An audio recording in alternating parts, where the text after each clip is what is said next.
Shabbat shalom à tous et à toutes. Shabbat Shalom. Shabbat Shalom. Shabbat Shalom, Lionel. Shabbat Alors, Shalom, Lionel. aujourd'hui, vous savez, c'est la paracha 40, la paracha de Balak. Et nous allons partager cette paracha ensemble parce que vous savez que nous étudions la Torah. Nous devons rester fidèles à Hachem, à ses convocations. Nous devons faire le mieux que nous pouvons. C'est vrai que parfois, vous savez, nous sommes encore je veux dire, en Égypte, et parfois nous avons des contraintes qui font que nous ne pouvons pas toujours être connectés. Mais nous devons faire au maximum. Nous devons vraiment avoir cette volonté. Si nous avons le choix, nous devons toujours être connectés ou être en présentiel. Nous ne devons pas nous relâcher. Si nous n'avons pas le choix, par exemple avec le travail, parce que nous sommes encore en Égypte et que nous sommes obligés malheureusement de travailler pour fournir à nos familles une subsistance, parce que vous savez que sans travail, c'est difficile allez, en dehors d'Israël pour vivre, mais nous devons faire un maximum pour rester fidèles au commandement. Nous sommes des messianiques, nous sommes les témoins de Yeshua et nous devons agir comme le Maître nous a enseigné. Nous ne devons pas faire autrement. Si nous faisons autrement, alors nous ne pouvons plus nous proclamer être disciples de Yeshua. Yeshua à la première place, c'est lui notre rabbi, c'est lui qui nous a apporté cette connexion avec Hachem, c'est lui qui nous a rachetés au prix de son sang qu'il a accepté de donner en sacrifice pour que nous puissions être sauvés. Alors aujourd'hui, donc je vous disais, on va parler de Balak. On va lire le premier passage où il nous dit, donc vous savez, c'est dans Bamidbar, donc livre de Nombres, chapitre 22, et on commence au verset 2. Il nous est dit, Or Balak, fils de Tsippor, vit tout ce qu'Israël avait fait à l'Émori. Moab avait très peur du peuple, car ils étaient très nombreux.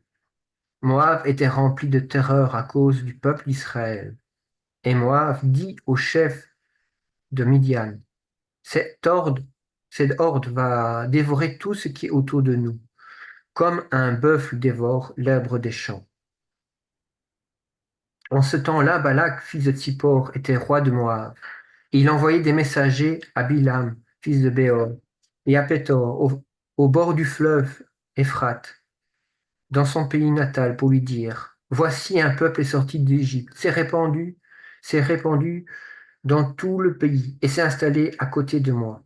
C'est pourquoi, viens, je te prie, maudis ce peuple pour moi, car ils sont plus forts que moi. Peut-être pourrais-je les frapper et les chasser du pays. Car je sais que celui que tu bénis est effectivement béni, et celui que tu maudis est effectivement maudit. Alors quand on lit ce passage, on peut aussi penser à ce qui se passe en effet actuellement. On voit que les enfants d'Israël est le peuple d'Hachem. Il est ce peuple qu'Hachem a choisi. Il est ce peuple qui marche selon sa volonté. Ce peuple n'est pas parfait, on le voit bien dans les Écritures. Ce peuple peut tomber, ce peuple se relève aussi. Quand Hachem leur fait un rappel à l'ordre.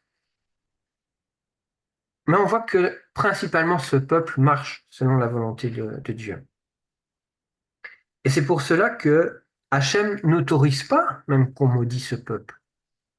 Et ici, on voit que nous avons des, nous avons le Balak qui est le pays de Moab qui avait cette terreur contre le peuple d'Israël. Ils se sont, ils se sentent vulnérables par rapport à ce peuple. Et on le voit aussi à l'heure actuelle avec vous connaissez les conflits qui se passent, par exemple, avec Gaza, on peut voir que finalement, Gaza essaye aussi de livrer bataille contre Israël, malgré que ils sont, je veux dire, allez, au niveau économique de l'armée, tout ça, ils sont inférieurs. Ils essayent aussi d'appeler le monde entier pour que les gens puissent se rallier à leur cause. Et le problème, c'est que les gens ne comprennent pas. Ils sont spirituellement aveuglés. Ils voient, ils voient ce qui se passe avec Gaza. Ils voient à l'époque, ce qui se passait avec Balak. Et les gens veulent soutenir. Beaucoup se disent chrétiens. Beaucoup se disent disciples du Mashiach. Mais le problème, c'est qu'ils sont aveugles spirituellement. Ils ne voient pas cette réalité. Dans ce paracha, on voit même que l'ange d'Adonai se met sur la route. Et cet ange barre le chemin. Mais à part l'âne, personne ne le voit. Vous vous rendez compte, personne ne voit cet ange. Seul l'âne le voit. Cet âne avait compris. Un animal.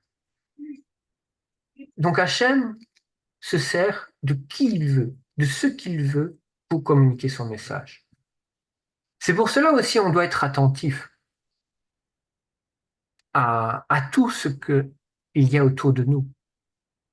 Nous pensons que seulement les Écritures peuvent communiquer un message. Oui, c'est vrai, les Écritures nous donnent un message. Mais vous savez, aujourd'hui, tout le monde a des interprétations différentes des Écritures.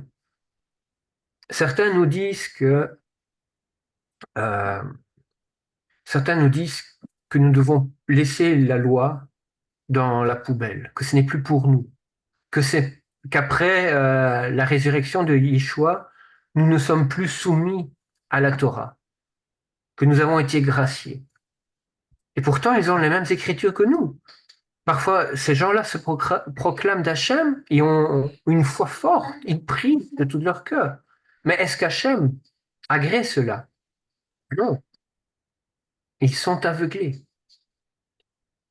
On voit également aussi, même, même dans le judaïsme, la fois passée, j'entendais que même chez certains karaïtes, eh ben, il y a un nouveau courant qui veulent sortir, qui est le néo-karaïsme, où ils veulent carrément ne laisser tomber certains livres des prophètes pour mettre en valeur que la Torah.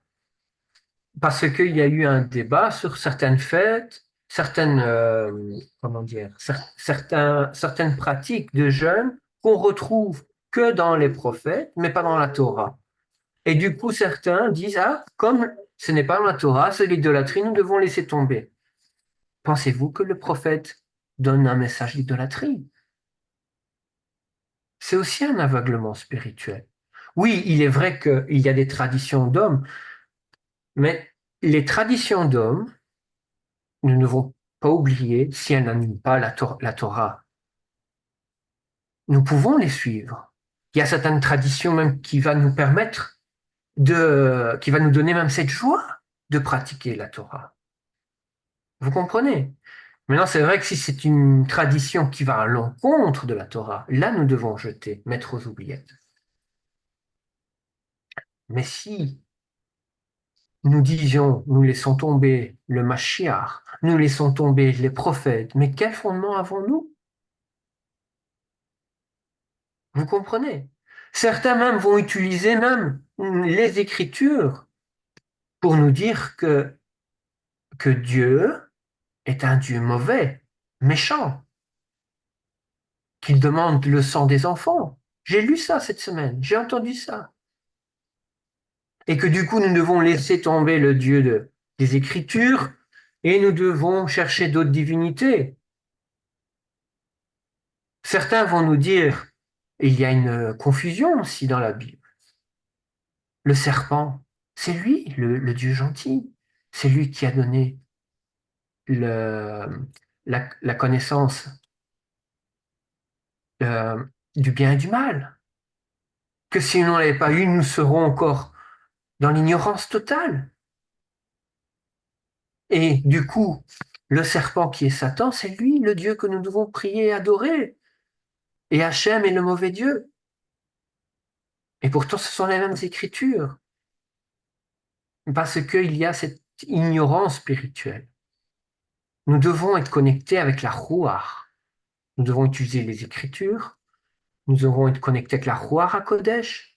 Nous devons saisir ce que Dieu nous parle. Ici, Hachem a utilisé un âne pour dire, l'âne n'avait rien dit. Il n'avait même rien dit. Il s'était arrêté. Il ne bougeait plus. Et qu'est-ce qui s'est passé? Au lieu d'essayer de comprendre pourquoi cet âne s'est arrêté, les Écritures disent, on l'a tapé dessus, fort, pour insister, pour passer. Et quand l'âne se remet en route et qu'il s'arrête encore, on recommence. Et sans se poser de questions. Et s'il y a eu un miracle? Miracle, rappelons-nous que les rabbins, s'il y avait ce miracle aujourd'hui, vont nous dire non, nous ne devons pas suivre ce miracle. Pourtant, ici, la Torah nous dit que c'est Hachem qui a fait parler l'âne. Et l'âne, et quand l'âne nous demande pourquoi me frappes-tu? Et l'Écriture nous répond, hein, Bilam dit à l'âne, parce que tu m'humilies, tu veux pas avancer. Et l'âne lui pose la question, n'étais-je pas? Est-ce que je t'ai déjà fait ça même auparavant? Ou est-ce que c'est la première fois? Bilam reconnaît que c'était la première fois, il ne s'est pas demandé pourquoi. Certains voient ce qui se passe, certains comprennent ce qui se passe, mais on ne veut pas écouter. On ne veut pas écouter ici, essayer de comprendre pourquoi l'âne a agi comme ça. On ne veut pas écouter les prophètes, on ne veut pas écouter ceux qui suivent le Mashiach. On veut suivre selon ce que l'on pense qui est juste, selon ses convictions, selon les traditions mauvaises qui ont été implantées en nous. Vous savez, il y a un combat spirituel, physique et spirituel. C'est sur les deux plans. Ce n'est pas juste et physique pardon, c'est pas juste seulement physique ou seulement spirituel. C'est sur les deux plans. Et c'est ce qui se passe ici dans cette paracha, c'est ce qui va se passer aussi entre le bien et le mal, entre l'anti-Mashiach et le Mashiach, ce combat de la fin. Vous comprenez? Il y a ce combat spirituel qui va avoir. Il faut connaître les Écritures, mais il faut marcher avec Hachem.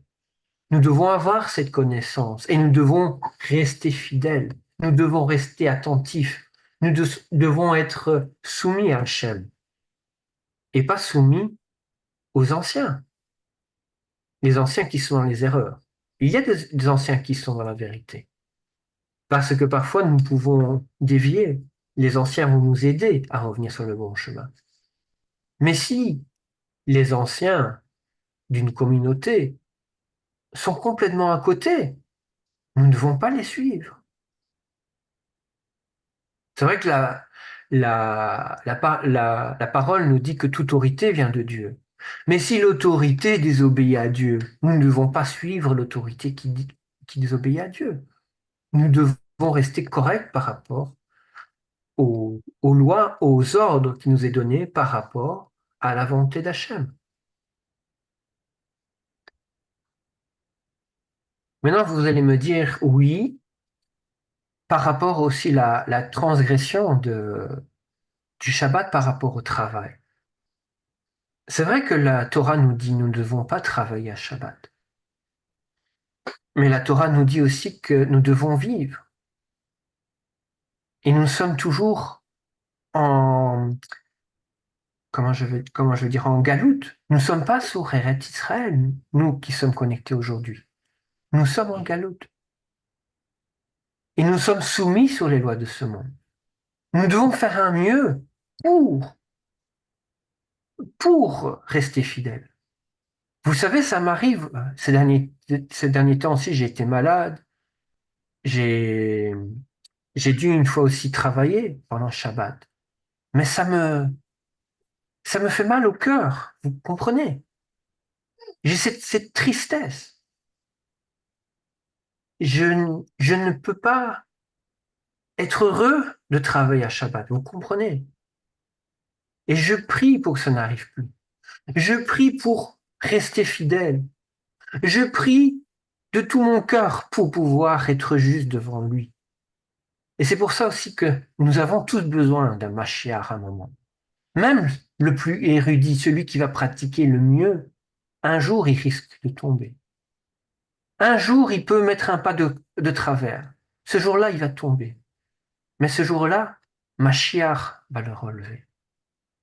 Nous sommes tous sauvés par grâce. Nous sommes tous aidés par Mashiach qui va nous relever. C'est lui qui va sceller cette nouvelle alliance. C'est lui qui va nous permettre d'être justes et droits devant Hachem. Mais ce que nous devons faire, c'est déjà changer nos cœurs. C'est d'avoir déjà ce désir d'être des disciples, ce désir de vouloir continuer à le prier, l'adorer, de vouloir, comment je veux dire, avoir cette arme, c'est ça, cette arme, cette volonté, tout faire pour continuer à être avec lui. Nous n'avons pas besoin de disciples qui sont assis sur un fauteuil, qui écoutent. On n'a pas besoin de ça. Nous avons besoin de disciples, mais qui pratiquent ce que Hachem a donné. La Torah est un cadeau. Hachem a donné sa Torah. Il a donné son Fils. Torah par excellence, pratique par excellence. Et cet amour par excellence. Et pas comme le monde voit. Le monde voit juste ce qui leur intéresse. Bénédiction, ou oui, bénédiction sans obéissance. Ou alors, oh, Dieu est un Dieu mauvais. Donc nous devons suivre un autre. Non. Quand vous faites un acte de mariage, quand vous vous dites, je m'engage avec Hachem, vous pensez que après, si vous brisez ce lien du mariage, vous pensez qu'il n'y aura rien de retour. Pensez-vous que les Égyptiens étaient justes au moment où Hachem a frappé contre l'Égypte? Ils étaient aussi soumis à l'alliance noahide, mais ils n'ont pas respecté. Vous comprenez?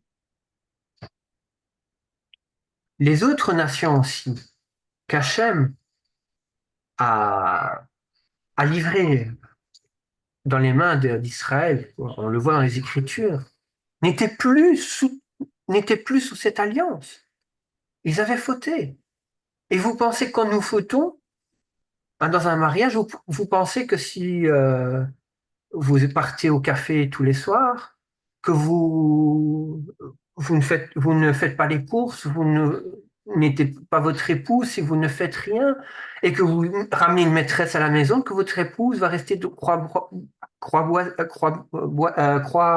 croisés, ou votre mari. Inversement, c'est parce que c'est dans les deux cas.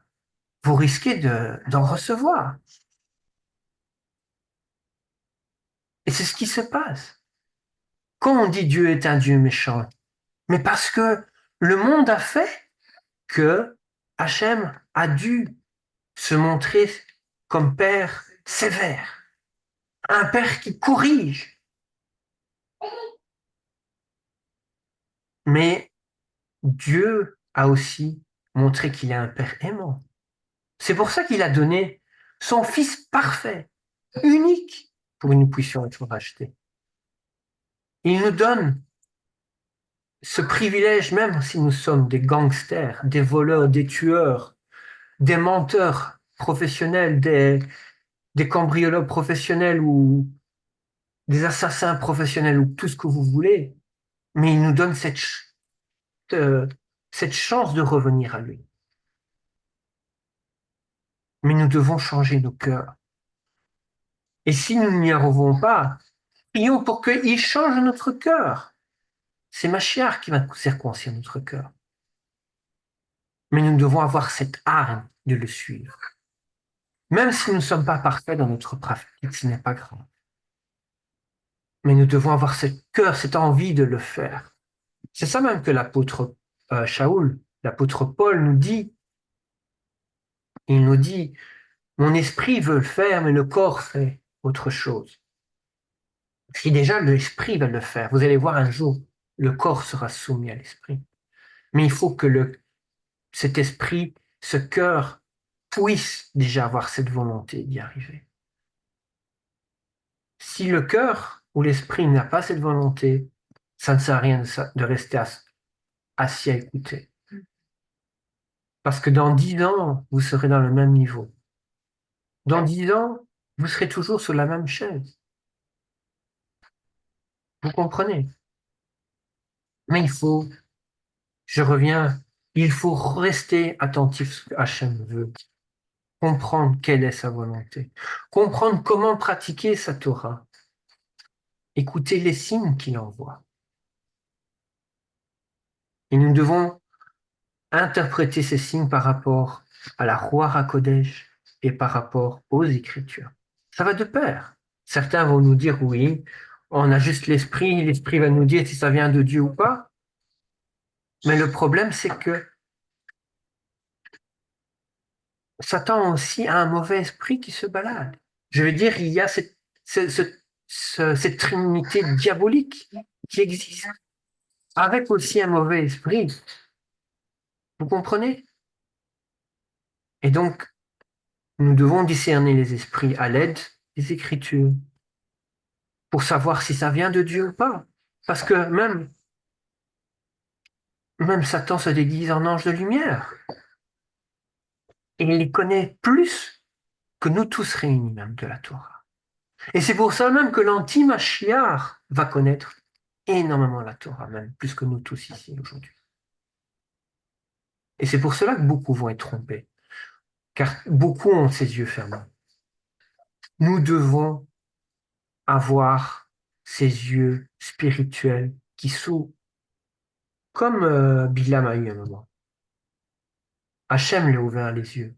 Il a vu après cet ange. Nous devons prier pour avoir ses yeux ouverts. Nous devons aussi rester fidèles. L'ennemi va rôder pour voir où on va, où on va vaciller, où on va tomber. Mais malgré que nous sommes dans la pente glissante, restons fidèles et laissons Yeshua nous tirer par la main pour revenir sur le bon chemin. Il est important pour cela que nous puissions continuer à être ensemble, à travailler sérieusement dans notre Kéla. Nous devons continuer à être en présentiel. Continuer aussi sur le Zoom. Nous devons étudier ensemble. Nous devons nous ressaisir maintenant. Parce que c'est maintenant que tout se joue. Après, c'est trop tard. Une fois que nous quittons cette terre, c'est trop tard pour pleurer. On le voit dans la parabole où il y avait le riche qui se retrouvait dans, dans une sorte dans le Sheol, oui, où il pleurait, il demandait à Abraham, fais quelque chose pour que je puisse te rejoindre. Mais c'était déjà trop tard. Nous devons agir maintenant, aujourd'hui, afin que nous puissions vraiment rester sur la bonne voie. Vous savez, la pente descendante, c'est le chemin le plus facile. C'est le chemin où on va voir peut-être même le plus joli, le plus facile. Comment on dit court? Le chemin d'Hachem, c'est le chemin le plus difficile, vous le savez. Le chemin du témoignage aussi de Yeshua, où on va, où on est rejeté de tous les côtés chez les chrétiens, parce que on va nous traiter de légalistes. Chez les juifs orthodoxes, ils vont nous dire oui, vous commettez l'idolâtrie, vous mettez un intermédiaire entre vous et Hachem. Mais Yeshua nous l'avait dit, à cause de mon nom. Pas le nom de Jésus, mais le nom de Yeshua Mashiach, le seul nom qui sauve. C'est le nom qui a été donné par, Gabriel à Myriam, par Jésus. Même en Israël, on a retrouvé une, euh, une ancienne synagogue, je pense que c'était du 3e ou 4e siècle, une ancienne synagogue qui a été reprise sur aucune carte, que ce soit chrétienne, que ce soit juive. Pourquoi? Oh, c'était une synagogue importante. Saviez-vous? Je vais une fois vous le montrer dans un enseignement que je vais donner prochainement. Saviez-vous qu'il y avait même des prêtres, des fils d'Aaron, qui étaient le long de cette synagogue-là? Donc c'était une synagogue importante. Vous comprenez? Synagogue qui était dirigée vers l'est, en hauteur, un peu comme le temple. Synagogue très importante, mais rejetée par tous, parce qu'il y avait écrit le nom de Yeshua dessus. Vous comprenez? Tous vont nous haïr à cause du nom de Yeshua, et parce que nous pratiquons cette Torah. Mais c'est à nous de montrer la bonne voie. Nous ne devons pas chercher à plaire aux hommes. Nous ne devons pas chercher à plaire aux chrétiens, ni aux juifs. Même si nous ne pratiquons pas parfaitement, nous devons faire à notre niveau. Mais Hachem va nous permettre d'aller plus loin, de plus en plus loin. Dans le passé, on a tous un passé. Nous étions dans les diverses communautés. Nous avons évolué. Aujourd'hui, nous parlons de Yeshua et de la Torah. Et nous sommes sur une pente progressante et demeurons dans cette pente-là. Monter est difficile. Descendre est très rapide. Vous le savez.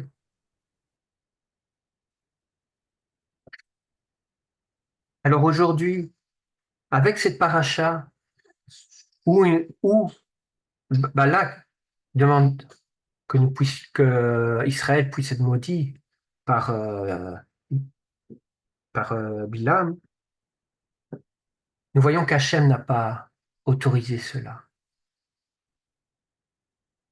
Hachem a été contre cette décision, parce que c'est Hachem qui a le dernier mot.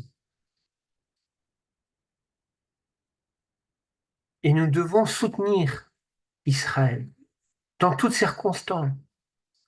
Nous devons toujours regarder vers le bercail, notre chez nous, que nous soyons fils par le sang ou fils par adoption.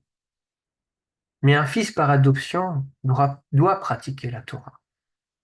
Si nous ne pratiquons pas la Torah comme le fils par le sang, nous ne sommes pas fils adoptifs, mais nous resterons simplement des, des bennes noirs, comme diraient les orthodoxes, parce qu'alors nous devons pratiquer que il nous est demandé par rapport aux lois, par rapport aux nations.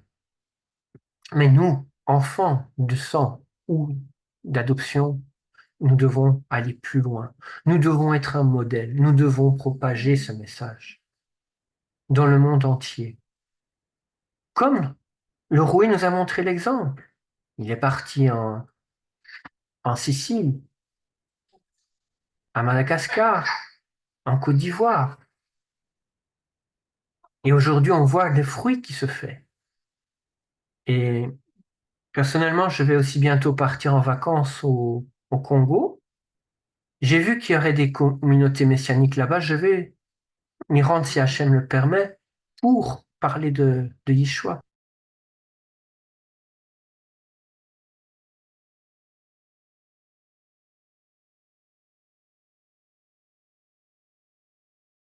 Nous devons bâtir le royaume. Mais pour bâtir ce royaume, nous devons être des acteurs, des ambassadeurs actifs et non passifs. Bénissons Israël. Bénissons tous ceux qui font l'œuvre. Bénissons Hachem, qui est le maître de tout. Car c'est son royaume. C'est son travail.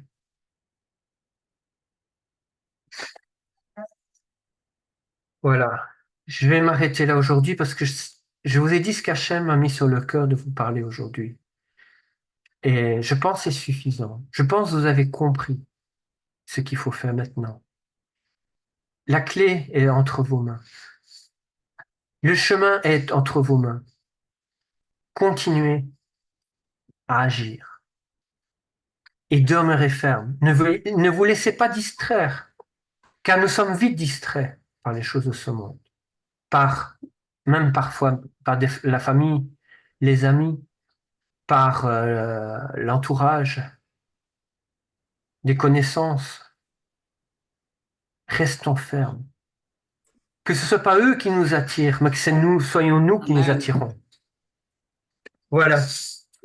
Soyez encore bénis, que Yeshua Mashiach soit avec vous et soyons un pour la préparation du royaume d'Hachem. Amen. Merci Amen. beaucoup, Amen. j'allais dire. Amen. Merci Lionel. Merci. Amen. Merci, Lionel. C'est très bien. Amen.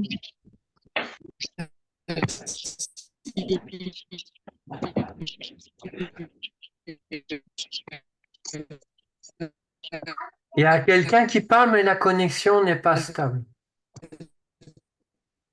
Lorenzo, non? Ouais, peut-être Lorenzo qui Ah, essaie, c'est peut-être lui. parce que son image est figée. Ouais, Oui. ouais.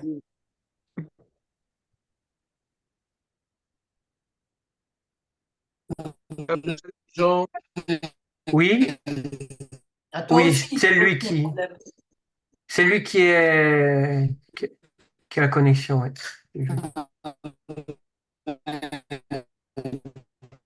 Mais on n'entend rien. Hein. Non, on t'entend pas, oui. Mais c'est la connexion. Oui. parlons en morse. On va attendre que ça revienne. Ou si quelqu'un veut dire en attendant Ou un chanter une mot petite chanson. par rapport à cette paracha, en attendant qu'il revienne. Mais moi, ce que je vous ai mis, ce que je vous ai partagé, c'est vraiment ce que Hachem a mis sur le cœur. Parce que nous devons, je sens comme un petit relâchement ces derniers temps, mais nous devons rester fidèles. Je sais que tous n'ont pas relâché. Je sais que certains ont cette hargne. Et nous devons continuer à avoir cette hargne. Que nous soyons, Nous que nous, prions tous les soirs. que nous soyons intercesseurs, intercesseuses, chantres, que nous soyons morés, évangélistes, que nous soyons même simples disciples. Vous savez que même Ananias était qu'un simple disciple.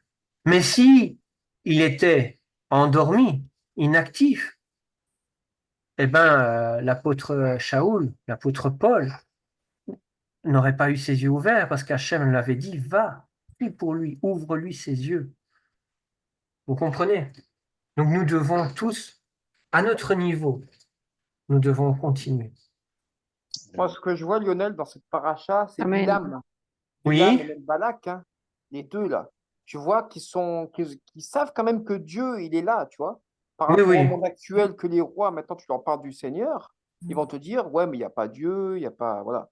Et tu vois que Bilam, quand même, il dit quand même à Balak à un moment, Dieu a dit ça, donc on Oui, verra, quoi. Tu vois, il y a une certaine crainte quand même, je pense, de ce grand sorcier de l'époque, quoi. C'est quand même incroyable, quoi, tu vois. C'est ça que j'ai relevé ça, moi, en fait, quoi. Je sais pas.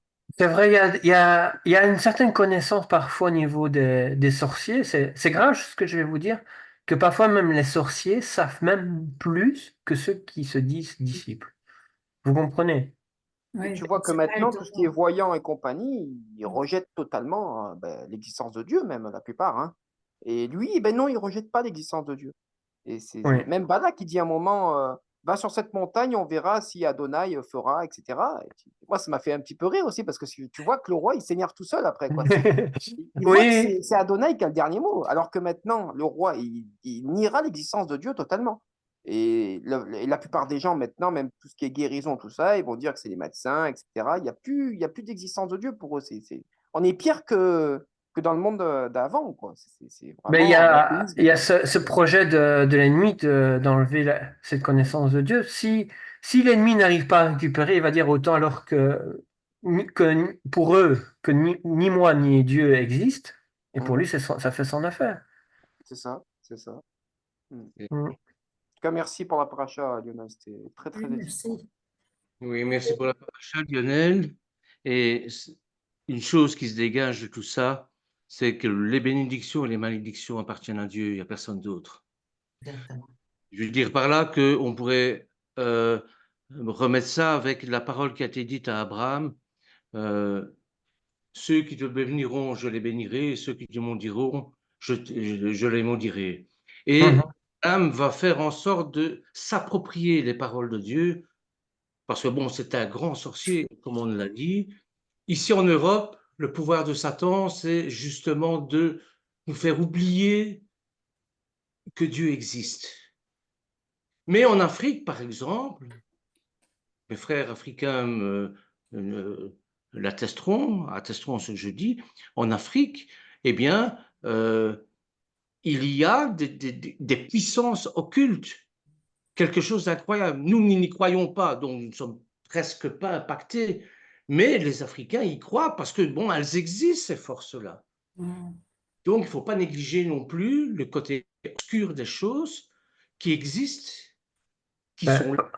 par rapport aux puissances occultes, parce que c'est vrai que, c'est vrai que tu cites en Afrique, il y en a beaucoup.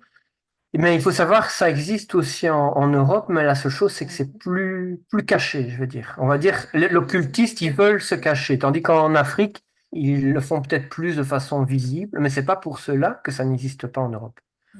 Le but de Satan, C'est modernisé, quoi. Mhm. le but de Satan en Occident, c'est de nous faire croire que que Dieu n'existe pas. Voilà. Et en Afrique, par contre, oui, Dieu existe, mais il y a d'autres dieux aussi, aussi puissants. Et avec Balaam et Balak, bon, Balak, évidemment, on lui a rapporté ce qui s'était passé avec la sortie d'Égypte, et il a peur. Il a peur. Il a peur, mais il va aller jusqu'à, et c'est idem pour les Palestiniens, hein, les Amalécites, hein, c'est-à-dire que l'esprit d'Amalek, il sait, enfin, l'Amalécite sait qu'il va perdre, et malgré ça, il ne peut pas s'empêcher d'attaquer Israël. Et ici, c'est pareil. C'est ça on avait dit tout à l'heure aussi. C'est exactement le même esprit qui Ah, ressort. c'est pour ça que le roi Balak va appeler le plus grand sorcier de tous les temps. Or, s'il appelle le plus grand sorcier, c'est que ce sorcier-là a déjà fait ses preuves.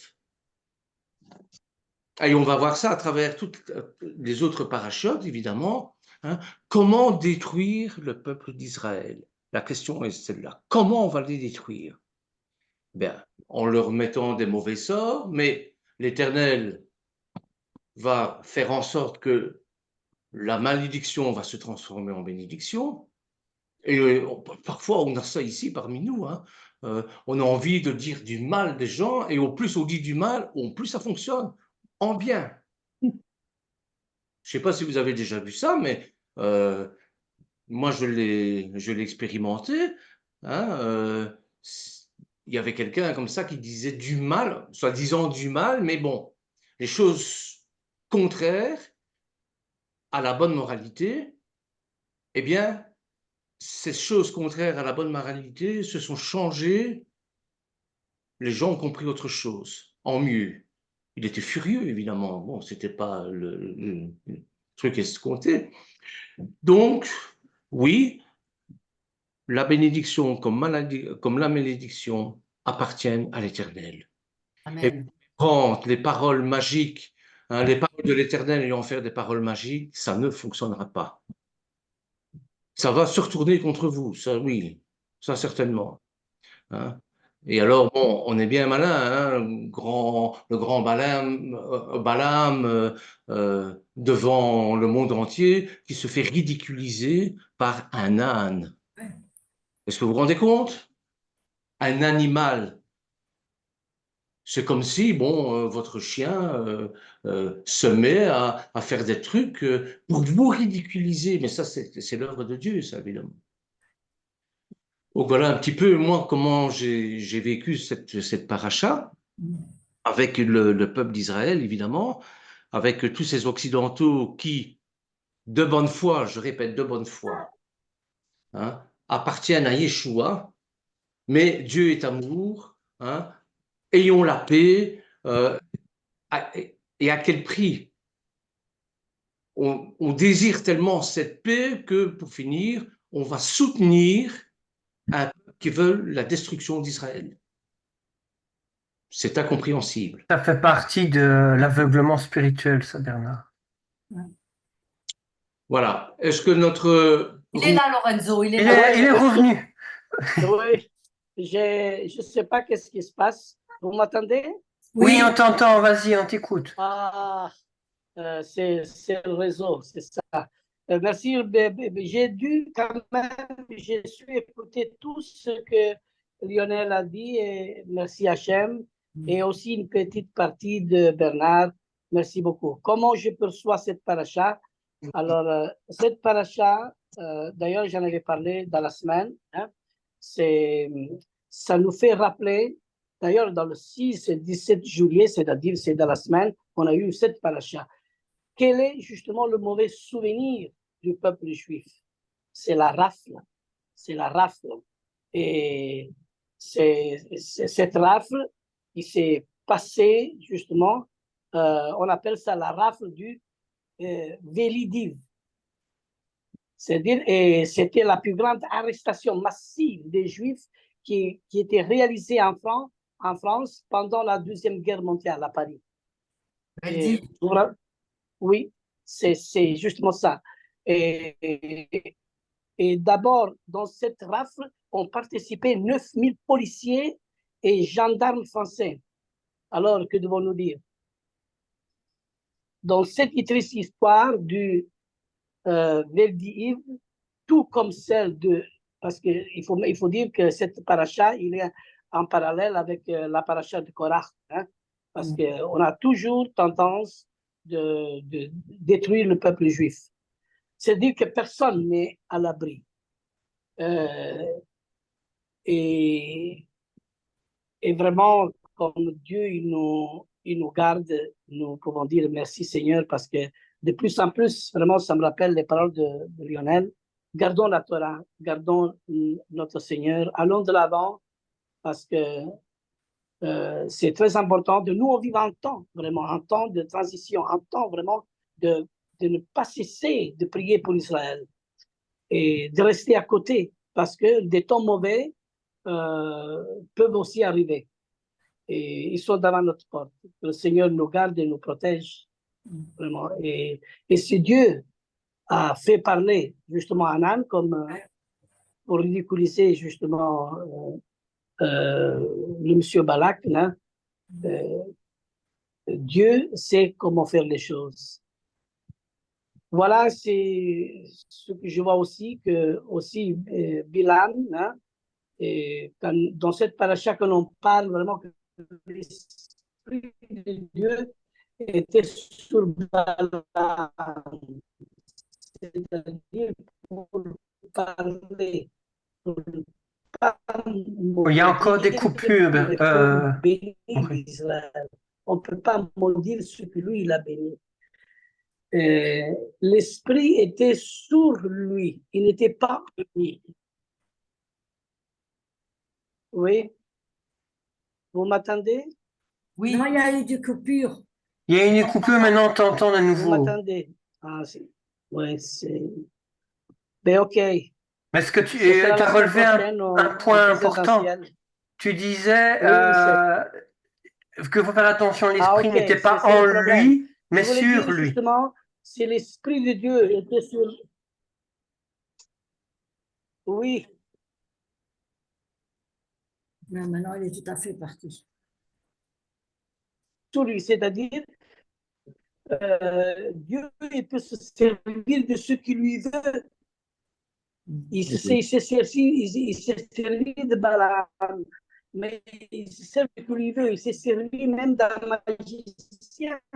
C'était l'Esprit de Dieu était sur Balaam, mais Très il mauvaise. n'était pas avec lui, en lui, il était avec lui, sur lui, pour que Dieu serve Donc, lui veut. C'est on ça comprend. qu'il faut comprendre. Ça, c'est justement le fond Ça ne va pas avec des ton esprit. pensées vraiment que je retiens très C'est le réseau, mais positives de cette paracha. je pense qu'on a compris ce qu'il voulait dire. Il disait l'esprit de Hachem n'était pas Ok, en lui, merci, mais Lionel. sur lui. Oui, Et je en ne sais plus pas parce disant, qu'ici, il y a plein de... oui, il y a beaucoup de coupures. Donc il disait l'esprit n'était pas en lui, mais sur lui. Et en étant sur lui, Dieu l'a utilisé comme il voulait. Je pense que c'est un peu ça qu'il voulait dire. Mm. Parce que Hachem utilise qui il veut pour agir. Voilà. Amen. Oui, il y a beaucoup de problèmes de réseau, mais ne t'inquiète pas, Roué, la semaine prochaine, on va t'entendre en live à la Kéla, et là, tu pourras vraiment nous dire sans coupure d'image Je et de voulais son. dire. Je sais pas si quelqu'un voulait encore dire un dernier mot. Oui, Libre à si vous. tu permets, Lionel. Moi, j'avais trouvé aussi très extraordinaire, mais ça arrive aujourd'hui aussi à des gens. Donc, que l'âne, donc, je veux dire, Adonai Elohim, il a permis que l'âne parlait, et il était tellement, Biliam, il était tellement avec dans son esprit parti, qu'il entendait parler son âme et qu'il n'était pas étonné et qu'il le frappait encore en plus. Donc, cette pauvre bête, elle avait vu l'ange devant elle et elle se mettait tout près du mur, elle ne voulait plus avancer. Et Biliam n'a pas compris, il n'a rien vu du tout. Donc, il a frappé aussi 3 fois. Et après, Dieu a ouvert les yeux de Biliam. C'est ça. Et ça se produit aussi aujourd'hui avec des chrétiens. Exactement, Des Violette. Et grands chrétiens. c'est pour dire que le niveau d'aveuglement Oui, était quand même assez élevé. c'était Tous les très signes étaient là, mais hein, parce que c'est vrai, c'est comme moi j'allais promener avec mon chat et je veux traverser la route, mais je ne regarde pas à gauche et à droite. Et tout d'un coup, mon chat, il va dire, Violette, attention, il y a des autos, il faut regarder. Hein, voilà. Enfin, c'est mon point de vue, hein, les amis. J'ai pris encore un exemple, mais moi je trouve ça vraiment extraordinaire comment que Dieu il a employé cette âme. Hein. C'est quand même étonnant, c'est très étonnant qu'il n'a pas été surpris que son âne parle. Hein. Moi, Ah perso, il oui, m'arrive ça, il je n'a fais pas une été prise de sang surpris. hein, directement. Hein. Voilà. Donc, c'est un sorcier. Hein. Donc, oui, Ah oui, vu oui. que c'est un sorcier, oui. Imagine, Il a Joël, tu vois ton l'habitude, chat quoi. Mais quand même, c'est magnifique perso, hein, c'est une prise de sang. Hein. c'est magnifique comment Adonai il s'impose, hein, que c'est lui qui a le dernier mot. Ah oui, en Donc, tout et voilà, pour tout. Ah. c'est ça. Et ça, moi, je trouve waouh. Hmm. Merci Adonai. Amen, amen. Amen. Donc, vous Moi, savez, Christ, c'est que si Dieu est à notre côté, qui nous combattra? voilà. Et Amen. mais si Exactement. qui nous vaincra?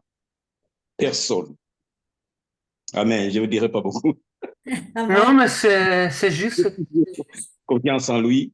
Voilà. Et puis, il est là pour combattre pour nous. Amen. Et là, C'est ce que j'ai chanté là au début. Adonai Marchatzenu, Ugo Alenu. C'est Amen. exactement ça, confiance en lui. Tu nous la chanteras après encore pour clôturer avec un deuxième chant. D'accord, Oui. d'accord.